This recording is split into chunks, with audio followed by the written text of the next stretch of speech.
So our project is a clock that uses some sensor devices that detect both light and the just temperature that's in the room that you're in. So we can just shift over to the next screen. So the multi-ambient detector system is a clock that uses 24-hour time, like it goes past 12 to 13 and so on. It measures the temperature in the room in Fahrenheit and uses lumen intensity in lux units. So this is displayed on the screen. You'll see it when he gets it there that it'll change color depending on like the amount of light that's in the room. So like the darker it gets, it'll be more red. And if it's full brightness, it goes up to green and that shifts. It also contains a heat alarm. So at a certain temperature, which is here is 87 Fahrenheit degrees, it'll turn on and it'll turn off once it goes below that temperature. And this is all shown on the screen that we have there. You can see on Will's screen, it's just a small screen in the front and there's a clock in the back.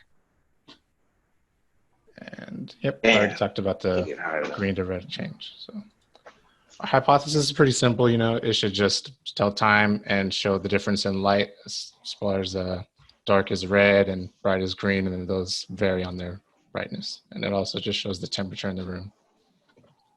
So if you want to go ahead, Carlos, you can take it from there. Share my screen.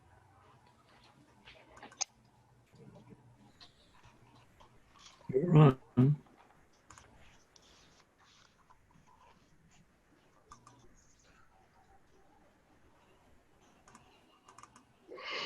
Oops.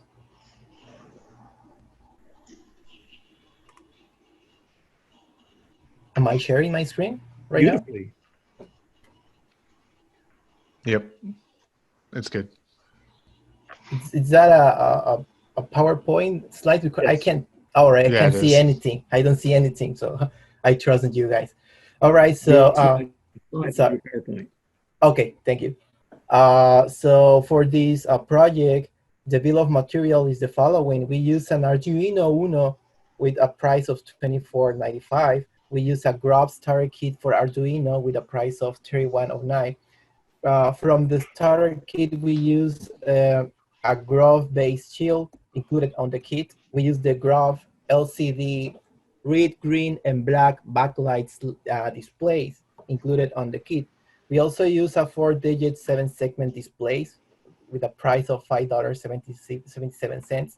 A real-time clock RTC 1307, price $87.64.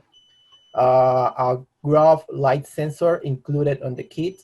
A Grove temperature sensor included with the kit. A Grove piezo buzzer, active buzzer included with the kit. Grove cables. Sorry, guys. 9 volts to barrel jack adapter and a 9 volts battery for a total of $74.44. Well, the procedure to connect this device was the following. We have to follow the diagram. The first step is to connect the shield on top of the Arduino Uno. Then we connect the red, green, and black LCD displays on one of the I2C ports.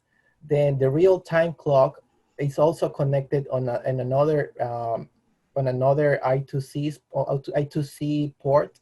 The Grove temperature is connected to one of the analog inputs, A0, and the light sensor is also connected to a second analog input, A2. The 7-segment display, it's connected to an output D4, and the buzzer is connected to an output digital 2. Here we have the schematic. The big square right here in the middle, it's the Arduino. We have the pins, and these small blocks at the top are the Grove outlets or the Grove sockets.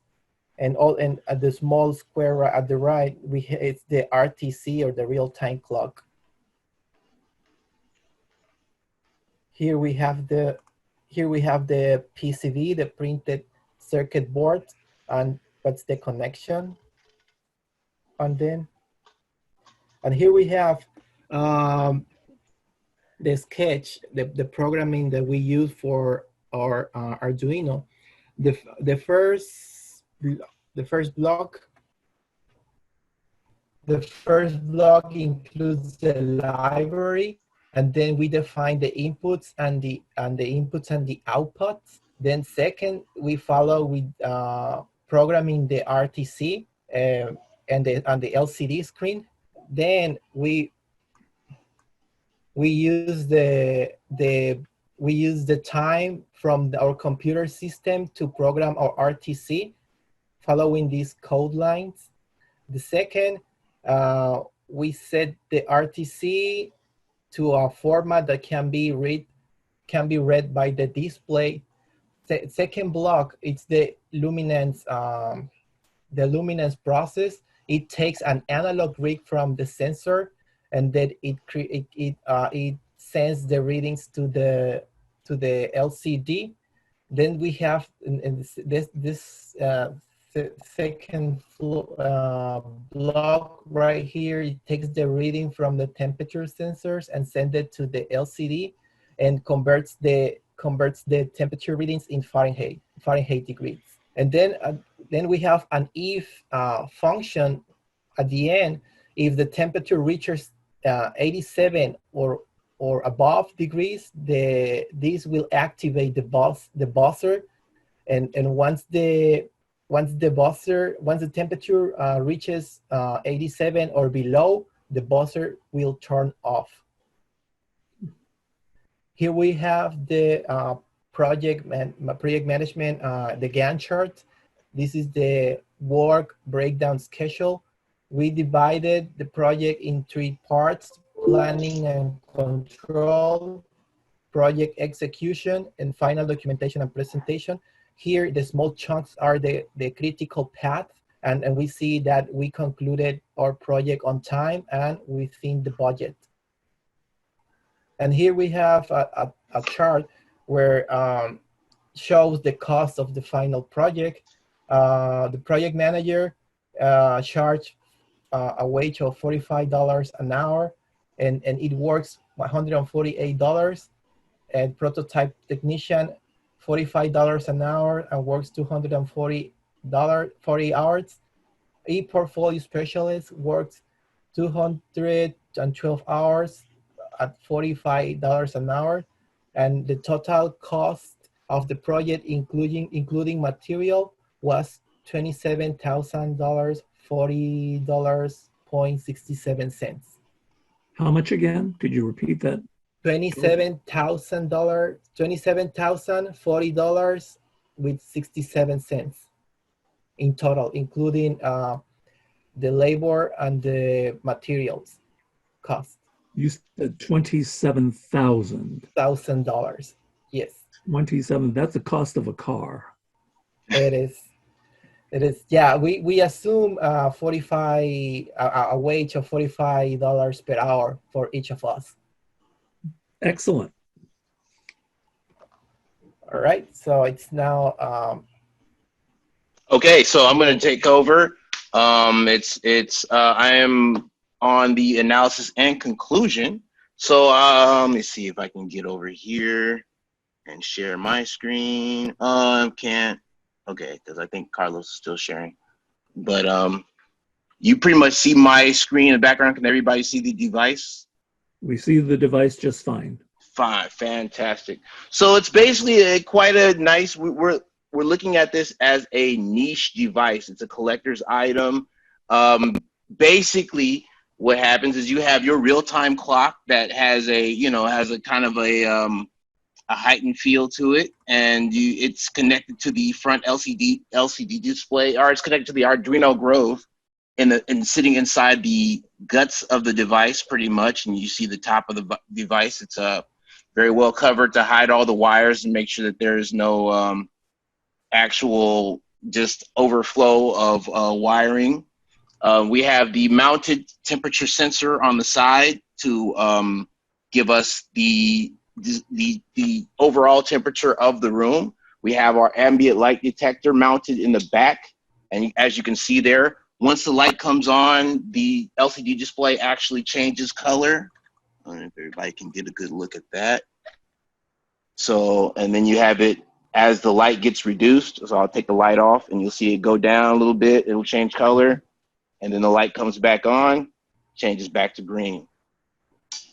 So lights back off, it's back to red. This is all mounted. The temperature sensor is actually connected to the buzzer. So as the temperature gets higher, once it gets past 87 degrees, the buzzer will go off, and the buzzer is impossible to take off without upsetting the machine. Let's give it a little bit. It's going up there. Hang on. It's almost there. Almost there. It's getting ready to hit. There it is. There it is.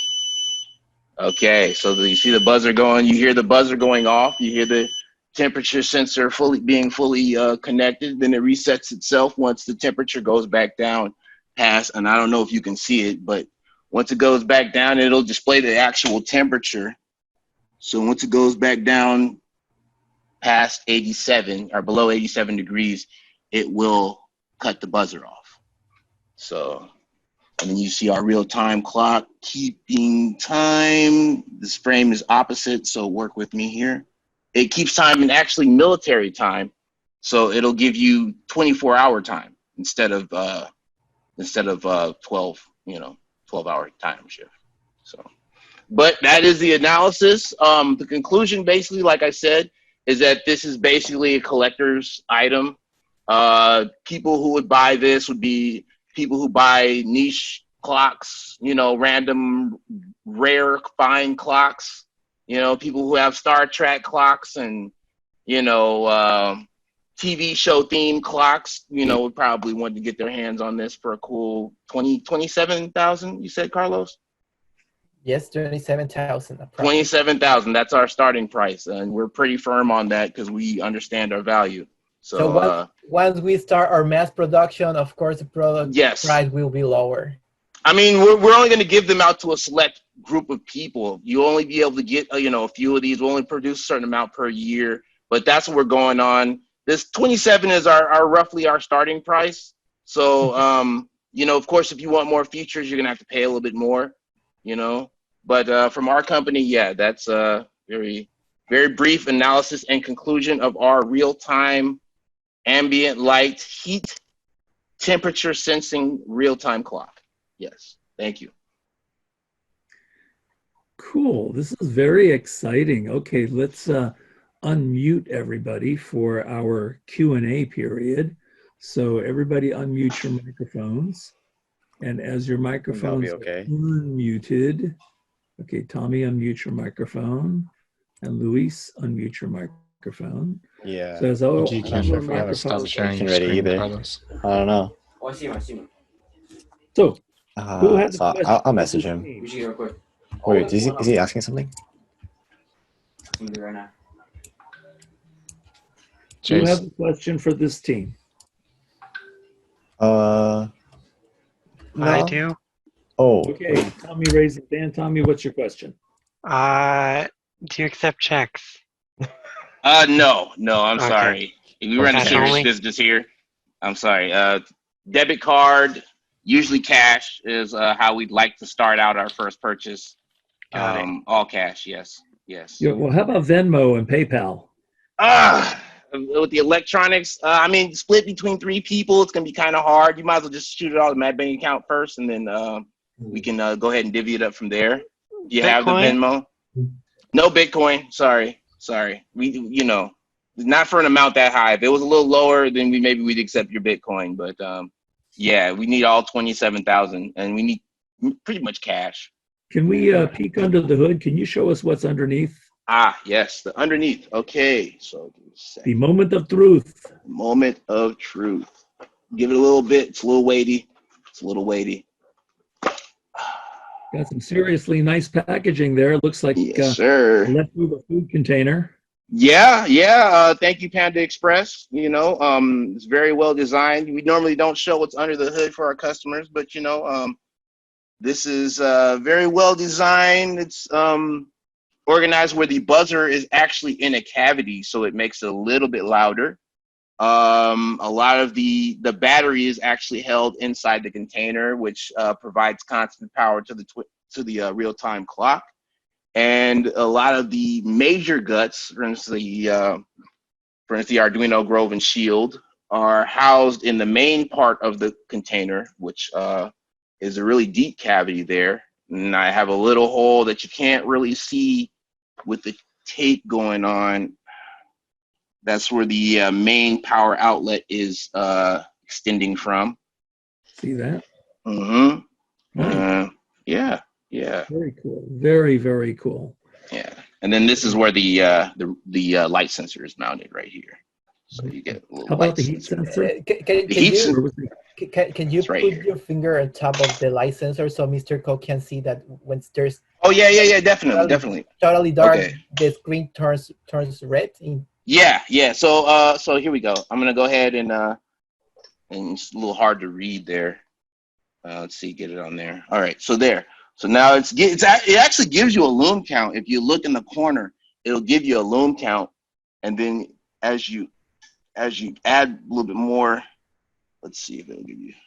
Whoa, that's 300, 374, 373. Yeah, and then you take it off, and it gives you a little less. It'll adjust. So it's very pretty effective, really nice, really like niche little, little clock. Gotta have one. Yeah, hey, for the collectors, if you're a serious collector, if you're serious, you're gonna drop 25,000 on this thing.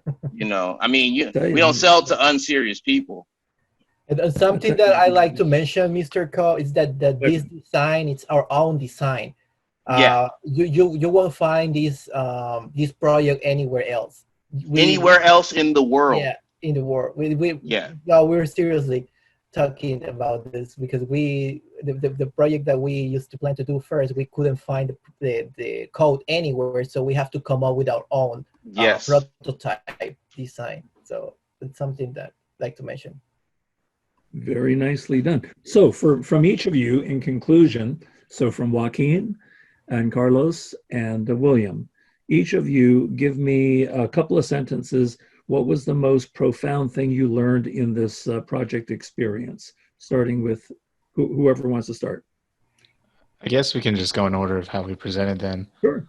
For me, it was mostly just, especially given the circumstances of how we had to work together, is how you can work together even if you can't be in the same place. So being in constant contact using Zoom or using WhatsApp is what we use mostly. It was really helpful when trying to ask questions, because if we just need to chat, you can just send a message and it's just easy as that, especially since we can't really work together in a laboratory setting. Good example of a collaborative effort without being in constant physical contact with each other. So Thank you, Joaquin. Who would like to go with their next conclusionary statement? You got Carlos. Most about what you learned most in this project. Yeah, I like to highlight the fact that the teamwork, that we were able to come up with this project and make it done, even as Joaquin mentioned, the circumstances were not in our favor, but we went backwards and we made a great effort. Each of us put a lot of effort to make this done. And it's something that I can keep with me. The collaboration and that my teammates always, we need something. Nobody said no. All time they were very available to what we need, each of us. Yes, that's it. Good. A really high dose of commitment from each of the partners. Yes. Excellent. And I kind of just want to piggyback and finish on what Carlos said. That was a really, really great effort by the team, and nobody said no.